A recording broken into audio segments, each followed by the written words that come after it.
William M. Theisen, entrepreneur and founder of Godfather's Pizza and Pitch Pizzeria, Omaha. Willy Theisen is one of Nebraska's most successful entrepreneurs, revolutionizing the restaurant business since 1973. Born in Chicago, Theisen moved to Clinton, Iowa at age 4. He attended Northern Iowa University in Cedar Falls.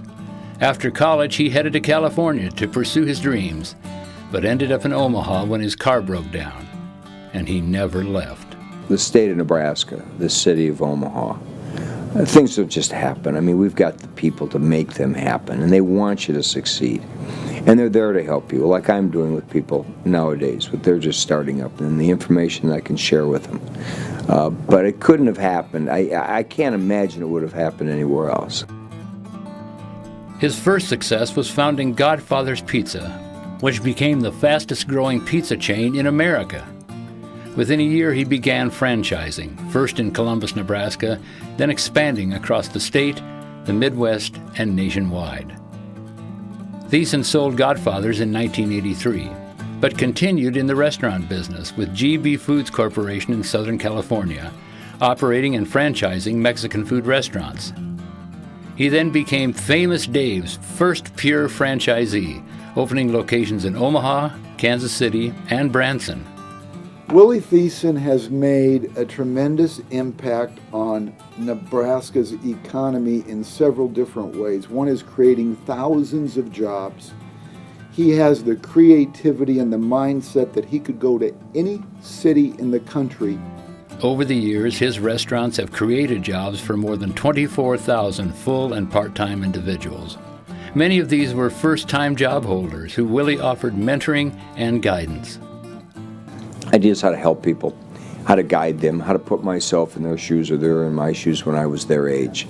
I do a lot of that work behind the scenes, and I don't talk about it much, but I spend a lot of time with young people that want some direction, and they listen really well, whether it's on the corner of the street, in a seminar, in a breakout session, at Gallup, at UNO, at Creighton, at Metro, Bellevue College, all of our great local things that I get involved with. But I want them to have that confidence. I'm trying to give them confidence, not be afraid of things, and take that risk, take that little risk. Not take big risk, take the little risk, but be vested. Willy could easily retire to the golf course or the yacht, but he doesn't. I'll bet this afternoon he's out talking to high school kids about entrepreneurship and building a company in Nebraska.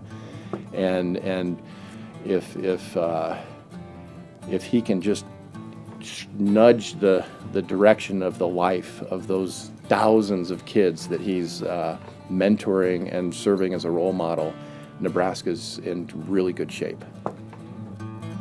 His recent ventures include Pitch Coal Fire Pizzeria in the Dundee neighborhood in Omaha, and his newest restaurant, Paragon, which opened in August 2016. Theisen is passionate about great food, but has dedicated much of his time to finding the next generation of leaders. And my motto was, there's never a bad time for a good idea. And that encourages people to come up with these ideas. And I think the advice that you give is, you've got to have it in your heart. You've got to really believe that something can be done with this. There's a need for this. Turn an idea into commerce. While most Nebraskans recognize Willy Theisen for his success as a restaurateur, his true legacy is the impact he has made on his community, the state, and the future entrepreneurs he has empowered. I have absolutely seen real-life examples of when he's leaned in on a young person's life whose life might have gone that way, and that way is not a good way. And because of his intervention, and again, he doesn't talk a lot about this, but it's because of his intervention, his time, his treasure, his talent, the life went that way.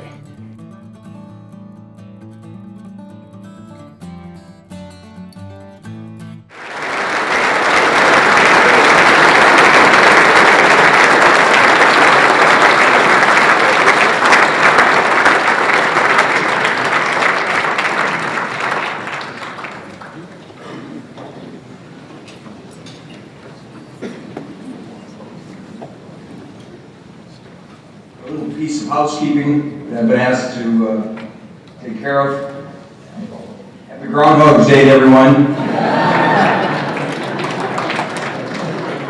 I got the call from Steve Martin not quite a year ago, a little over 10 months. I was just getting off an airplane in Naples, Florida, visiting good friends for a weekend. And I got the call, and I thought I was getting punked, you know? And so I immediately asked him, he remembers this, I immediately asked him, could you put that into an email? Sure enough, for the next hour, I had the email that listed everything he said. Well, you know, we don't have much time, and I hate these long, drawn-out thank yous where everybody, I don't have a list of names of people, they know exactly who they are. And they know how folks like us get here. The story was said, Clinton, Iowa, car broke down in Omaha. I was home to California. I got taken in by a family that lived in Elmwood. It was one of my roommates in college. I asked if I could stay there for a short time until I what? Got on my feet. We all heard that. First night I'm there, they informed me we eat every night at 5:30. I said, that's fine. He said, how are you at painting? I said, well, I'll help around the house, you know, I'll mow lawns, so it'll be fine. He said, think about painting the house. Okay, I just got there. I mean, I just moved in. He said, I'll tell you what, we'll do one side at a time, and then we'll wait a couple days and we'll start again. I said, yeah, okay. He said, well, just one more small thing. I'm not good at heights. Where did that put me? At the top. Well, that's what happens in the state of Nebraska. It's one idea. It's the entrepreneurial thought, and I heard earlier from many folks about jobs. You know, let's talk about jobs. I was going to leave this till the end of this 2 minutes. I got to tell you now because I can't wait. I'm going crazy. Yesterday at 11:30 in the morning, I called Godfather's Pizza Corporate. Okay? You want to hear jobs? Let's talk about jobs in a minute. I asked one of the senior vice presidents. I said, do some math for me, because everybody throws these numbers out there, and I've been a victim of that myself. How many jobs has Godfather's Pizza created since 1973? Just give me about an hour. I'll get back to you. Phone rang. It was Kathy Johnson. She said, Willie, I think you better sit down. I said, I can take it. I'm thinking like a man. I'll take it standing up. Ready, everybody? 326,000 jobs. 326,000. Okay. I have two more stats. She said, well, that's the company stores. She said, now we don't track the franchisees, but we did some math on those as well. She said, ready? I said, yeah. She said, just a little bit north of 500,000 people. That's the second fact. Okay, now, final other facts. Almost 80% of those people, here we go, identify people, find them, find these entrepreneurs, find these builders. Almost 80% were the first-time job seekers, people looking for a job the first time. I'm writing a book, I have been for a couple of years, called First Jobs. I'm going to tell you my very first job. Painting the number of the house on the curb with a stencil. Can paint was developed in 1949 by a guy named Edward Seymour. I was 12 years old. I went to my mom, I said I need 30 cents to buy a can of white and a can of black. I got the stencils at school. She said, okay, here it is. Don't tell your dad. Okay. Started up the street, get one. A 3-number job was 25 cents. A 4-number job was 35. I never had change. You got change for two. I always put my money in my back pocket and say, you got change, I went like this. I promoted myself as shoveling lawns, carrying groceries, mowing yards, doing what I could do. Got into flipping burgers. A diner, car dealership, car wash all together, make a oil company. Got a job there flipping in the afternoon, and on Saturdays, a guy named Bill the Greek. He said, the first thing I'm going to tell you is about this grill. You're going to be my fry guy. When I can what? Trust you.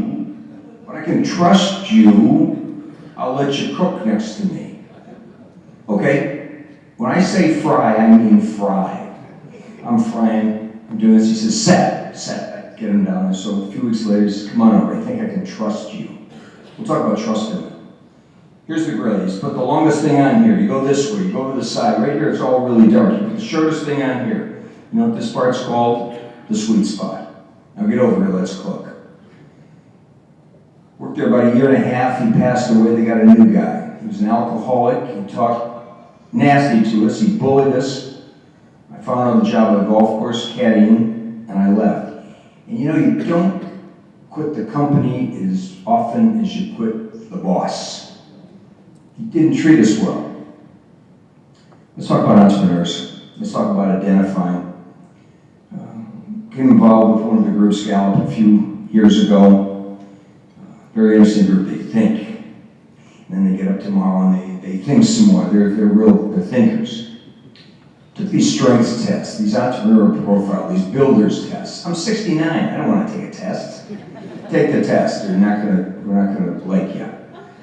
I took the test. My 3 top strengths: relationship builder. I'm a builder. I'm a builder like a lot of people in this room. Roads, schools, convention centers, relationships, companies. Second, determination. Third, confidence. That's what you gotta have. And one of my jobs is to build confidence in young people. Like we said in the video, that is our future. And when we can mold these young folks and find them, just what if I would have had an opportunity to take these strength and builder tests when I was 14 or 15, which, by the way, is when they should be identified. Just what if? Well, it was exactly who and what I am. It wasn't sort of like me, it wasn't kind of like me, it was a mirror image. And even at that age, 69, I got some confidence. But there's a support system. Vendors, bankers. When I went in for that first loan with the Southwest Bank, and Joe Sullivan just stared me down. He just gave me that Schneegel look, you know, like this. What's your deal? I said, here's my deal. It was on a cocktail napkin, not a dinner napkin. A cocktail napkin, about 4 inches square. I had the pizza in a circle, and I showed the side how thick it was going to be. Then I flipped it over, and I drew this box. I says, here's the ovens, and here's the door, and here's where the people are going to sit. He says, what's the rest of your plan? I said, that's it. He looked at me. I like the idea. Here's the paperwork. I go, I'm not so good on paperwork. He said, I got a guy. Will you do it at night? I go, yeah. He said, will you start tonight? I go, yeah. That's the Sullivan effect. I don't mention many names in this, but he had an unbelievable effect on me. He unleashed me. But he said, when I come into Wild Willy's, which you saw, kind of a ratty looking place. It's not aged very well. And Godfather said, I want to see you. So I got out in the car. Greg Johnson was with me. He said, hey, how'd it go? I said, I never got the loan. He said, he let us know in about a week and a half. He said, what do you say? He said, I want to see you when I go in. I said, what do you think that means? He said, you got to be there all the time. I was there all the time. 1977, 78, and 79, we opened 450 stores in 36 months. And I went to almost all of them. And Karen Theisen, the matriarch of our family, will attest to that. She said, you just go open those stores. I'll take care of everything else around here. She did. And in that plane I went, and I flew and flew and flew till I was blue in the face. That's how you get to be a winner. That's how you get out there. But identifying people, and my route is pretty simple, pretty easy. You start with confidence. And then you get that crown, ethics. Ethics. And then you get a thing called trust. Hard to get, easy to lose. I'm going to say one more real quick story and then I'm done. It talks about trust. I'm in Pitch Pizzeria 5 years ago. And I follow food. I love it. I just crazy about it. We have these onion rings that we made. And they're not just onion rings, they're secret onion rings. So my pants, they're kind of loose tonight. I have a thing to drink. They're secret, so I'm staring at them, and I see them, they're towered up, they're stacked. We don't have the rod like Chili's has got. These are actually stacked up. So I'm looking at them, they go over, there's two girls sitting on the wall, each have a glass of Chardonnay, high top table. So I go over there, I said, girls, I gotta tell you something. Anybody here wanna know a secret? They go, oh yeah, we love secrets, tell us. I said, these are special, these are Vidalia onions. We wash them, we hand cut them, a little buttermilk coating on them, and then the secret ingredient is Hungarian smoked paprika. Gives a little smoky taste, a little red, and we flash fry them in soybean oil. And I just want to assure you, these were made in some factory down in Arkansas a year and a half ago, where, you know what she goes, Willie, we trust you. That probably meant to, hit the road, we want to eat these rings. Well, it set me back, and I went over there, and that may not mean a lot to a lot of people. It means everything to me. It's everything I've worked for. It's the fiber of who I am. And if we can find these young people, I take a lot of time with them, and they're like when a deer has a baby doe and their legs are out like this, a little baby deer can't. When we're done with them, they stand tall. They walk, we teach them how to run. Entrepreneurs have to see things other people don't see. We're not magic, but we look at everything. We're always aware of our space. There's a lot of entrepreneurs out there. We have to identify these builders, and we have to nurture them. Never a bad time for a good idea. Thank you, everybody. Happy Groundhog Day.